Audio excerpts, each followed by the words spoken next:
Prepping Weakpoint. No plan B for your daily pills.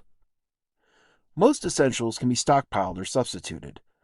Modern medicine mostly can't, and millions rely on it to survive. Written and read by yours truly, Oakie McDoakie. Screw ups and all. I'm pretty bullish on getting through emergencies, crises, and even full blown social collapse. Looking at history, people usually muddle through. Not always, but usually. I figure we can too, and smart prepping for the most likely contingencies ought to make it easier. Here in 21st century America, though, there's one huge contingency I don't see a good workarounds for: loss of essential medications.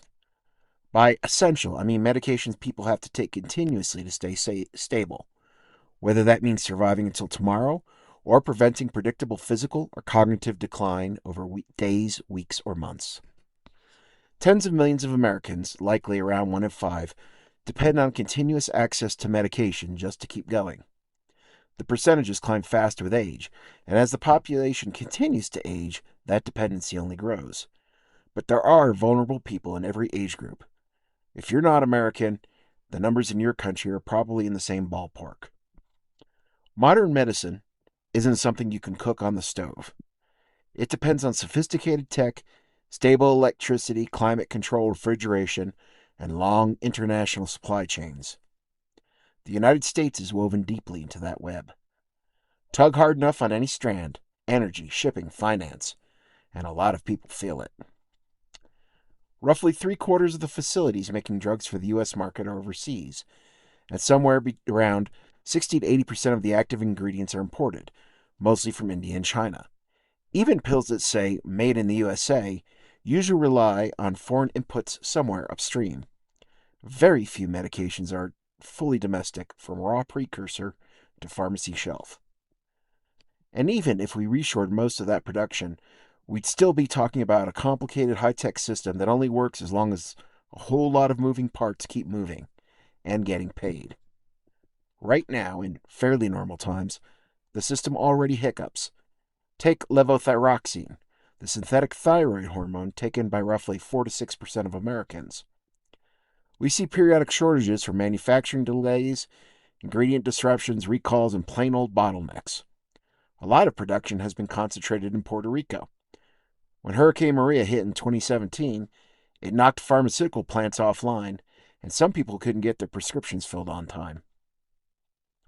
With most of my prepping, I like a plan B that covers at least 3 months of something essential. 3 months of food, solar that can run for years, rainwater that lasts months. You can't really do that with medications. In practice, most prescriptions are written for 30 or 90 days.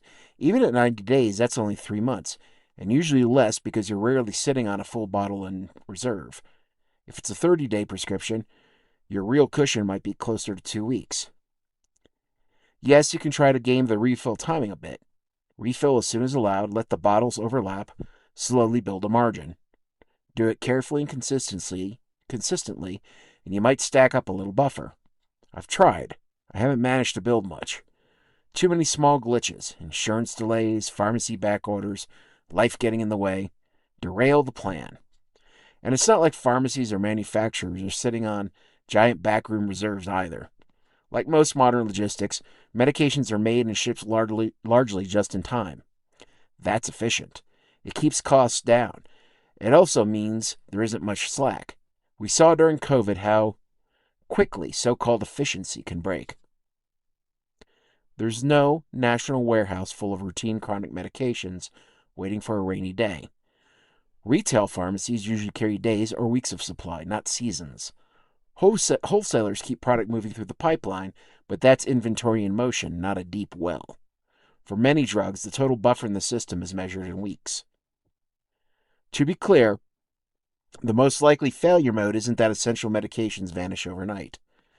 Recent history of other nations in collapse, under sanctions, or stressed by other crises suggests something messier. Supplies get irregular. Certain brands disappear. Shipments are delayed. Prices jump. Access becomes uneven. In prolonged disruption, someone decides who gets what. Informal workarounds pop up, including black markets. That's less final than total disappearance, But if your body depends on steady dosing, a regular supply can be just as dangerous. Think about news stories in this country of poor folks who end up in the ER because they can't afford both food and prescriptions. Now imagine that for everyone but the richest and best connected. And even when medications exist physically, access can fail financially. Lose a job, lose insurance, hit a reimbursement wall, and the pills might as well be on the moon. If the supply chain were disrupted nationally or even regionally for more than a few weeks, war, sanctions, economic crisis, major disaster, a lot of people would be in trouble. Some, like insulin dependent diabetics, could face life threatening consequences quickly. Others would decline more slowly. Either way, it wouldn't be pretty. So, what has the government done? Not much that targets routine chronic medication as a resilience issue. The Federal Strategic National Stockpile exists, but it's built for acute emergencies: bioterror, pandemics, chemical attacks. It holds antibiotics, antitoxins, vaccines, and emergency countermeasures. It does not stockpile everyone's daily thyroid hormone, blood pressure meds, or antipsychotics. A handful of states have experimented with limited stockpiles.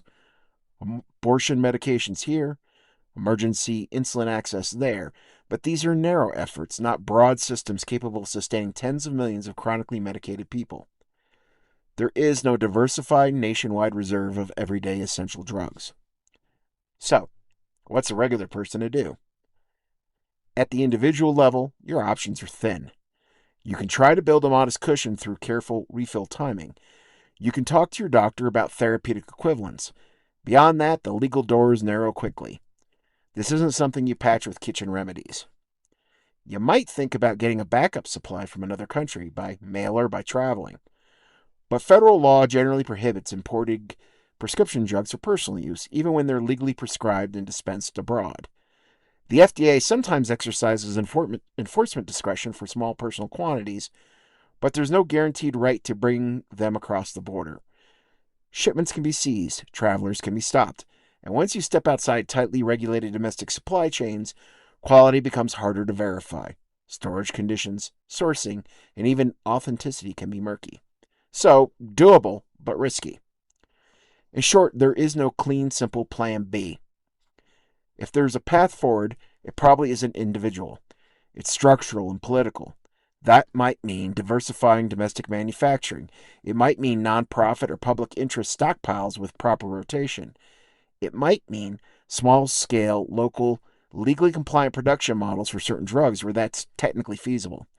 It might also mean treating access to life-sustaining medications less like a luxury consumer good and more like critical infrastructure.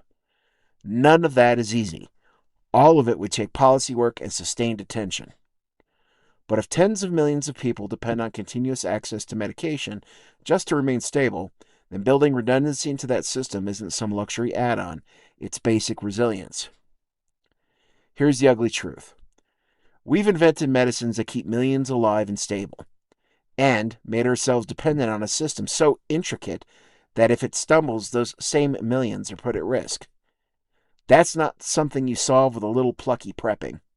It's bigger than any one of us. If you like this, you can tip me on ko-fi.com/Oakie McDoakie or follow me on Substack and the socials. Just go to oakiemcdoakie.com. Until next time, don't let the bastards wear you down.